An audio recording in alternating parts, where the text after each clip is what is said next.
1. You will hear a conversation between a printing company employee and a customer. First, you have some time to look at questions 1 to 5.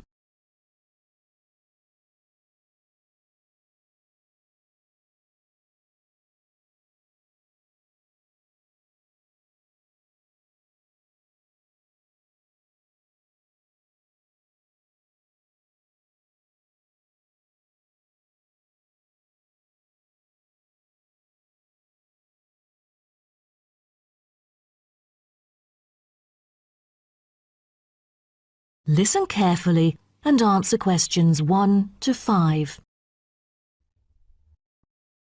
Good afternoon. Welcome to Matrix Printing. I'm John Smith. How can I help you? Good afternoon. I'm here to reprint a brochure for our hotel. There are some pages that need revising. Sure. How may I address you? Oh, I'm Mary Jane from Central Hotel Chains. Nice to meet you. I've got samples of the previous version. I assume it is your company's advertising brochure. Yes. What exactly is the problem? Well, it was printed the year before, so some of the information is already out of date. There are also a couple of problems with the layout. Firstly, the letters of the address on the front page are far too small. It's hard to see when glancing at the cover. How big do you need it to be? Increase the letters by 3 font sizes. Just a minute. Let me take notes of your requirements. Okay. What else needs changing? The information regarding the pool should be deleted because it is currently under renovation and is not available. So, all of the relevant descriptions on page 2 should be removed? What do we replace it with? We can't just leave the whole page blank. Just fill it in with the introduction of our newly opened gym. I've included all the relevant information here in this flash drive. Let me check. I see. No problem then. What is also bothering us is that the description under the top photos on page 4 is incorrect. The word lounge needs to be replaced with reception. Fully noted. Is that all? No, there is more. Turn to page 5. We feel that showing merely the picture of our exterior and interior decoration does not fully represent the appeal of our hotel. On second thought, we've decided to use a picture with the view of the hotel. Do you have the original copy of the picture? Yes, it is also enclosed in the flash drive. Okay. We'll re-edit the whole layout of the photos. Great. Before you hear the rest of the conversation, you have some time to look at questions 6 to 10.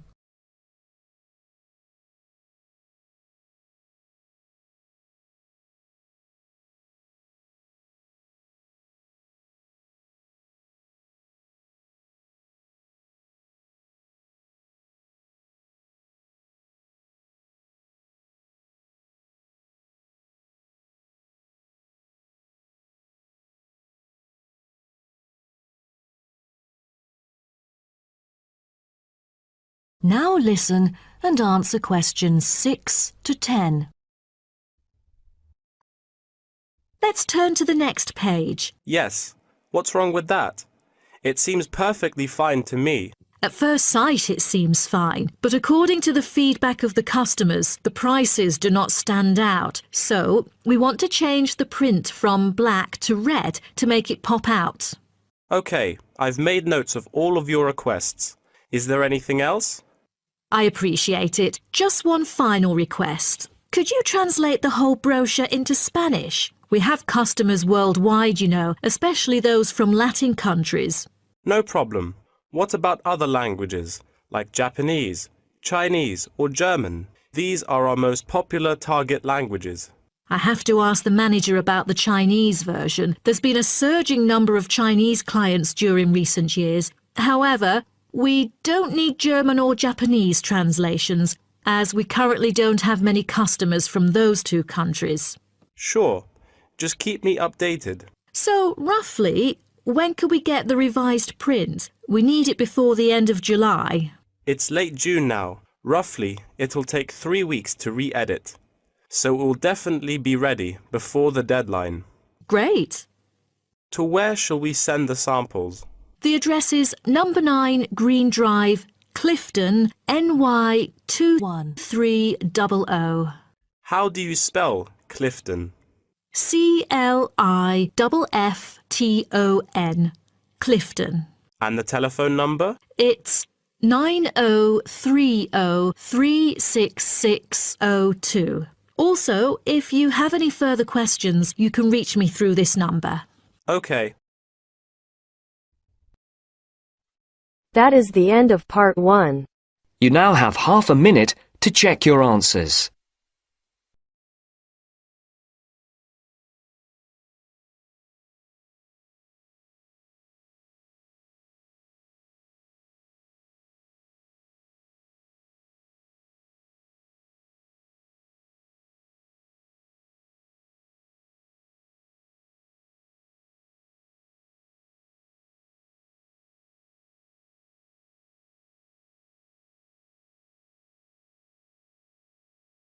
Now turns to part 2. Part 2. You will hear a talk about the history of a poetry award. You have 30 seconds to look at questions 11 to 15.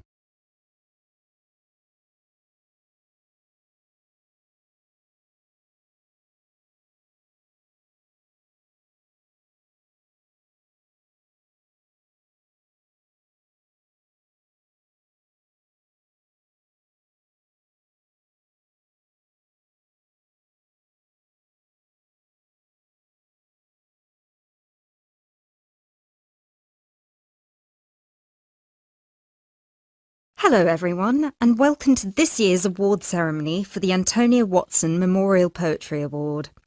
As with previous years, the competition has been particularly fierce and we received numerous excellent entries, so it's an incredible achievement for our 3 finalists who are sitting here amongst you, and we should congratulate them all. However, as with every competition, there can unfortunately only be one winner, and we will be announcing them shortly. Before we do, though, a few words about the award itself. As most of you know, the Antonia Watson Memorial Poetry Award has been presented annually since 2010 and was presented biannually for 2 more competitions prior, once in 2008 and once in 2006. It is entirely funded by Antonia Watson's very generous parents, who offer £1,500 to the author of the best poem on a topic announced at each previous award ceremony, as well as £500 to the first runner-up and £250 to the second, bringing the total up to £2,250. Now, a few words on Antonia Watson herself, without whom none of us would be standing here today. I briefly knew Antonia while at university, where we were flatmates for a year, and I'm afraid that any speech I give will not be able to do her justice, as she was the kindest, sweetest person I've ever met. Thankfully, this part of my speech was written with the assistance of one of her siblings, Thomas Watson, who was not only her brother, but also her best friend. Antonia was born in Slayford, Lincolnshire, in December 1986. From a very young age, she displayed an inquisitive and creative nature, matched in volume only by the gentle kindness of her spirit. She wrote her first poem, named Love Barks, about the death of her dog at the age of 10. This was also her first poem to be published at her school's newspaper, just 2 months after another of her poems, Be Kind, won the 1996 Triad Children's Writing Competition and was published in the competition's anthology.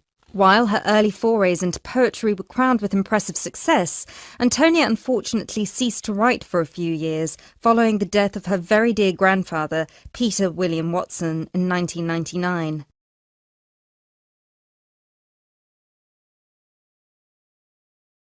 You now have 30 seconds to look at questions 16 to 18.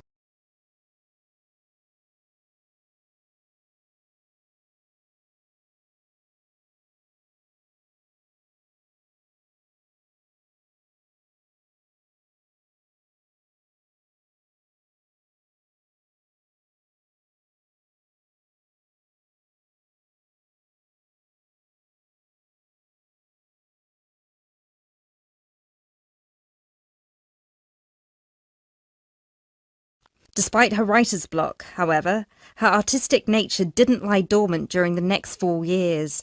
She had an active role in various theatre plays, and she also ventured into painting. A few of the plays are available on the internet, and you can find several of her self-portraits on our website, and you can see for yourself how impressive they are. But poetry, of course, remained her passion even then, which is why in 2003 she resumed writing, and her next poem, The War on Both Sides, was published in her college's journal. At the age of 18, Antonia moved to Sheffield to study English literature at the University of Sheffield. This is where she and I met, spending a whole year in adjacent rooms in a flat in central Sheffield. This is also where I met her good-natured, generous parents, Mr. and Mrs. Watson, who came to visit her regularly and always treated me like a daughter as well. Antonia and I grew very close during that period, and while we ran in different circles, we always found time for each other every week. Antonia self-published one collection of poems in August 2005. It was named Burning Stars, after the poem on page 16, which is also the date of her birthday. It was an immediate success amongst her peers at the University of Sheffield, and it was so cherished by her English literature classmates specifically that it had attracted the attention of one of her lecturers, who put her in touch with a literary agent. She had been due to begin working on her second collection right before her tragic passing in a car accident just 5 days before her 19th birthday in December 2005. You now have 30 seconds to look at questions 19 to 20.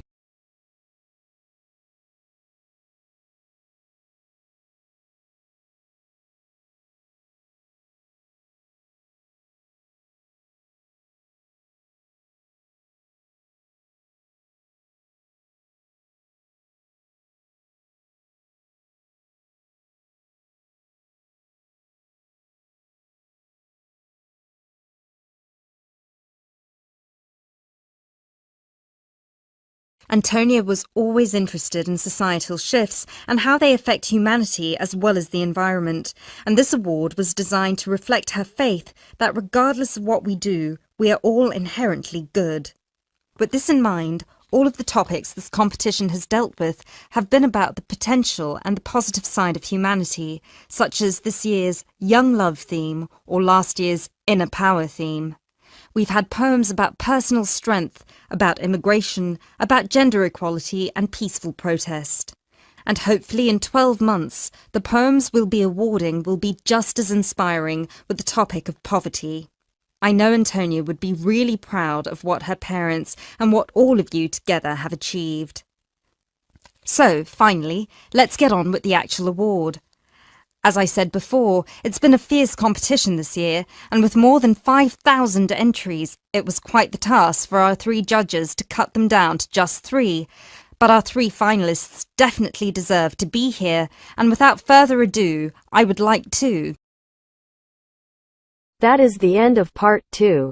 You now have half a minute to check your answers.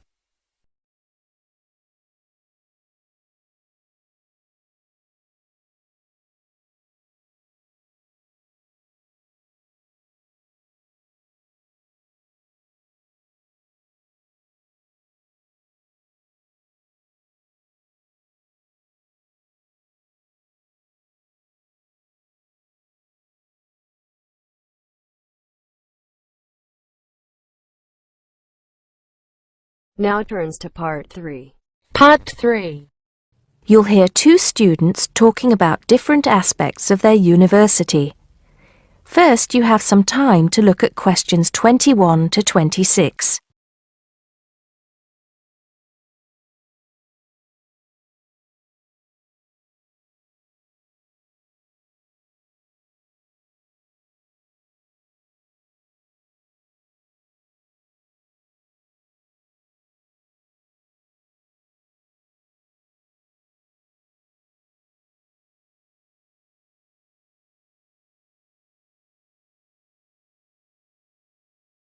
Now listen carefully and answer questions 21 to 26. Great party last night. You should have come. But anyway, So what have we got to do here? We're supposed to fill this form in by ourselves, but I'm sure it's okay if we chat about it first, don't you think? Yeah, sure. So, there are 10 questions and we've got to tick numbers 1 to 5 for each question. 5 means really good. 1 is bad. Question number 1. Was the course well organized? We'll give that a 5, agree? Yep. No question about that. What does question 2 mean, though? Was the teacher flexible? Is it good to be flexible? Well, that means, was the teacher very strict? Or maybe she gave you more time to complete your assignment. Things like that. So for that question, we should give her a 5. She always gave us an extra day, didn't she? And she wanted to know our opinions on things. We had great discussions. Fair enough. What about this one? Was the teacher friendly and encouraging? I'm not sure about that. She was friendly to some students, but I think she had a problem with Mike and Alex, who were usually late. She did get a bit irritated with them sometimes. Yeah, we weren't too happy about them either, though. I know it was a bit early, with classes starting at 8:30, but you choose if you want to sign up to them or not. So that's no excuse, really. Yeah, they could have taken the evening classes if they didn't want to wake up early in the morning. Now, what about these questions on the course books? Look, the business studies book was interesting, but I thought the human behavior one was boring. Really? That's the one I like the most, perhaps because I want to study psychology. You want to become master of the universe, managing a huge multinational company, don't you? There's nothing wrong with being ambitious, you know? The best laid plans of mice and men. What's that? Some sort of quote? Stop being so literary. Let's get on with question 5. Did you find the campus library a useful resource?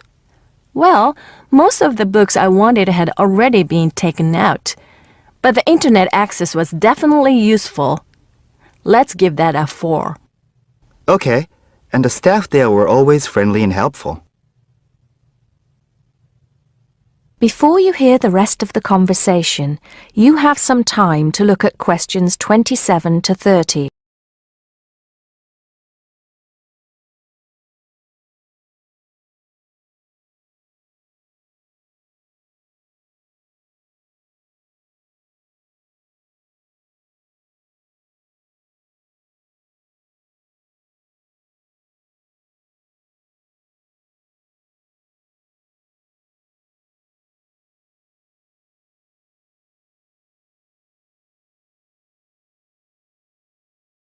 Now listen and answer questions 27 to 30. Now, what's this? You know, they keep going on at us about how we don't use the off-campus library enough. I suppose this question is to test if we know where things are there. So here's a plan of the library. You use it more than me. I've only been there once, actually. You tell me. Right. So as you go in, the librarian's desk is on your right. Directly opposite is the section for new publications, new books the college has acquired. Some of them are actually written by our own teachers, interestingly enough. Then there's lots of seating and the computers. Behind that, we've got the periodicals, newspapers and magazines. And that's before the reference section, you know, with the books you can't take out. Dictionaries and encyclopedias? That sort of stuff. Now, I do know where the management section is. It's right at the end on the left, isn't it? Just before the stairs up to the lecture theater. No. Sorry. Management and business studies, along with marketing, are all as you said, at the back, but on the right. Oh, so what's on the left then? That's the fiction section, or literature. Now, if you want to photocopy something, where do you go? I think I remember. Isn't it one of the rooms after the entrance on the right? Yeah, it's between the multimedia room and the seminar room. They're all behind the librarian's desk. What about the toilets? For those, you have to go downstairs. That's where the computer studies section is too, for some reason. Let's get on with the next question. That is the end of part 3. You now have half a minute to check your answers.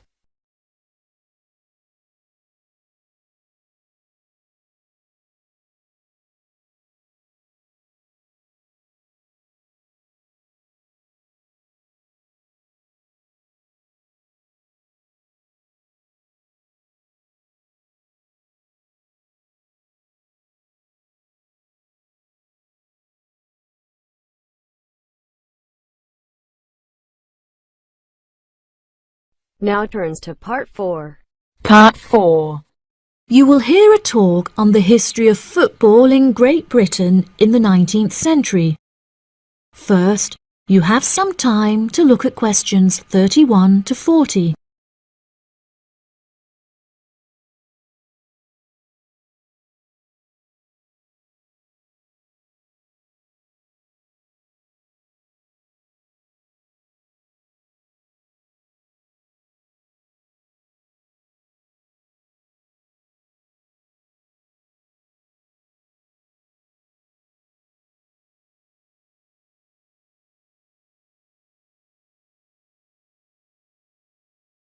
Now listen carefully and answer questions 31 to 40. Great Britain is often hailed as the home of football, with talented players travelling from far and wide to play for teams in the English Premier League, one of the most popular football leagues on the planet. Today we are going to take a look back to the 19th century Great Britain, in an attempt to trace the evolution of the beautiful game, as it is now known. Prior to the 19th century, the game featured a wide variety of local and regional adaptations, which were later smartened up and made more uniform to create our modern-day sports of association football, rugby football, and Ireland's Gaelic football. Even up to the mid-19th century, Shrovetide football, or mob football, was still widely practiced. According to the rules of mob football, there were no rules. A player could legally use any means whatsoever to obtain the ball, such as kicking, punching, biting, and gouging, with the only exceptions being murder and manslaughter. These games may be regarded as the ancestors of modern codes of football, and by comparison with later models of football, they were chaotic and had few cooperation. Towards the latter end of the 19th century and moving into the early part of the 20th century, however, there appeared a newfound emphasis on moral values in football. Perhaps a more modern example of this can be seen in John Terry's suspension as England captain, following reports of his infidelity to his wife. Furthermore, as mob football died away, there grew a greater concern for players' health and general well-being, with many clubs affording their top players access to frequent medical checkups and treatment.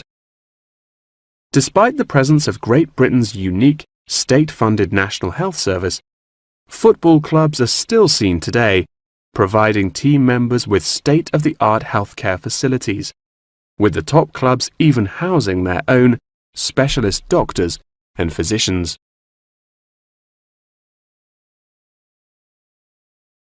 Today, football is a key feature of school children's day-to-day education, particularly for boys. With the help of football associations, all schools in the UK are boasting their own football teams. This mainly comes as a result of pressure put on schools and the government by concerned parents, who felt that football education taught their children valuable lessons and indeed vital life skills, such as teamwork and a drive to succeed. Nowadays, many of the UK's top football clubs provide training facilities and outreach programs in an attempt to educate the nation's aspiring youths. As I previously mentioned, it was only during the 19th century that football in its uniform concept truly began to emerge, with footballers previously playing according to their own versions of the rules. However, it was not until the early 20th century that different players actually began to play according to these standardized rules. Prior to the 19th century, football was played by all the major English public schools, including the likes of Eton College, Winchester College, and Harrow. In 1848, there was a meeting at Cambridge University in an attempt to lay down the laws of football. Present at the meeting were representatives of each of these major public schools, whom each brought a copy of the rules enforced by their own individual school's rules of football. The result of the meeting was what is now known as the Cambridge Rules, thereby uniting the rules from across the country into one simple document. However, the Cambridge Rules were not liked by all, and a new set of rules, Thring's Rules, compounded in the book The Simplest Game, became commonplace among dissenters. Across the country, improvements in infrastructure and public transport had a knock-on effect of dramatically increasing attendance to football games. Football quickly became a social event where spectators would meet friends, drink tea, and chat about the good old days. As football became more and more popular, it was decided that more money should be invested in maintaining the quality of pitches, amongst other things, and there was even talk of installing seating for spectators. However, the question of who was to foot the bill quickly became a divisive issue, with many believing that the government should fund football's development as a national sport. But in the end, the onus fell upon Britain's local and regional football clubs for the funding and development of the Football Association. They became responsible for the upkeep of football grounds, began to pay their best players a small salary, and organised competitions against other local and regional teams. And there began England's Football Association, or the FA, as we know it in its current form, the governing body of football in England. As the FA continued to grow and accumulate greater wealth, it was able to attract more and more talented young men from across the country, before finally accepting professional talent in the early 20th century. Today, football is played at a professional level all over the world.